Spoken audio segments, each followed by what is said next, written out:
2020 के शारदीय नवरात्रि शुरू होने में अब कुछ ही दिन शेष है। आपको बता दें कि इस बार शारदीय नवरात्रि अत्यंत महत्वपूर्ण है, क्योंकि इस बार पूरे 58 वर्षों के बाद शनि मकर में और गुरु धनु राशि में रहेंगे। इससे पहले यह योग 1962 में बना था। इस बार का शारदीय नवरात्र आश्विन मास की शुक्ल पक्ष की प्रतिपदा तिथि यानी कि 17 अक्टूबर को पड़ रहा है।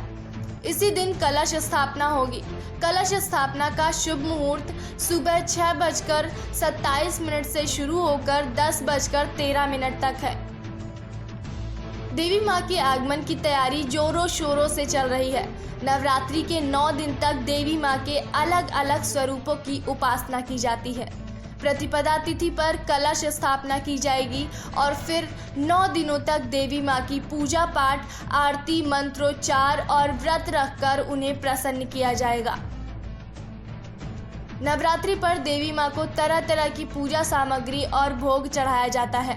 दुर्गा माँ की पूजा अर्चना में प्रयोग होने वाली प्रत्येक पूजा सामग्री का अलग ही महत्व होता है। नवरात्र उत्सव हर साल में 2 बार आते हैं। इन दिनों पृथ्वी का अक्ष सूर्य के साथ उचित कोण पर होता है। यह वह समय होता है जब हमारी पृथ्वी उस अलौकिक मेरु प्रभा को अधिकतम मात्रा में ग्रहण करती है। दूसरे अवसरों पर पृथ्वी के अक्ष की दिशा गलत होने के कारण यह मेरु प्रभा परिवर्तित होकर वापस ब्रह्मांड में चली जाती है। इस समय धरती पर चारों ओर हरियाली ही हरियाली छा जाती है। फल फूल पत्तियों की वृद्धि हो जाती है। पेड़ों पर बौर आ जाता है। कोयलों की कूक सुनाई देने लगती है। भंवरों का गुंजन सुनाई पड़ने लगता है। आरोग्य बढ़ने लगता है और स्फूर्ति बढ़ जाती है। ऊर्जा तत्वों और विद्युत धाराओं की गतिविधि के अनुसार प्रत्येक देवी की पूजा अर्चना का विधान है और इसी विशेष विधान के लिए नवरात्रि की योजना की गई है। प्रत्येक देवी की ऊर्जा की एक रात होती है। रात्रि में देवी की पूजा अर्चना का विधान इसीलिए है क्योंकि इन दिनों मेरु प्रभा रात्रि के समय अधिक सक्रिय रहती हैं।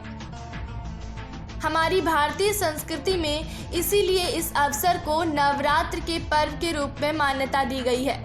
आप सभी को आने वाले शारदीय नवरात्रि की बहुत बहुत शुभकामनाएं।